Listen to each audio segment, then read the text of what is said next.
It was a busy month for Team Limón. Here in the capital, we introduced SB 584, the Labor Force Housing Fund. As it stands, California is only funding 16% of what is needed to meet its housing goals, and local governments are looking to us to provide them with the ongoing funding to meet their housing targets. The Labor Force Housing Fund would assess a percentage on short-term rentals to fund middle and low-income housing that would be managed by a public entity or mission-driven nonprofit, adding much-needed housing to our low-income supply. It is important that we work together with every sector to address our housing crisis.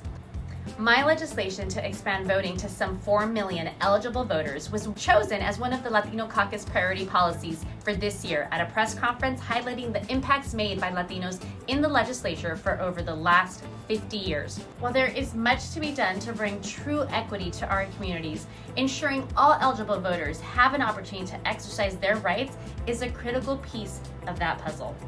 At the end of the month, I, along with my colleagues in the legislature, joined the governor in the signing of the first oil accountability and transparency measures in the nation. This policy will allow for the California Energy Commission to collect data from oil refineries to ensure that California consumers are not being unduly charged at the gas pump.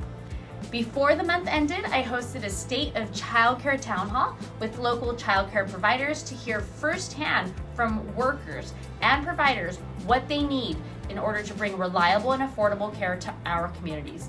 It's clear that childcare providers have for too long been underpaid and undervalued, and we must do more to ensure that parents can continue to work by investing in our childcare system.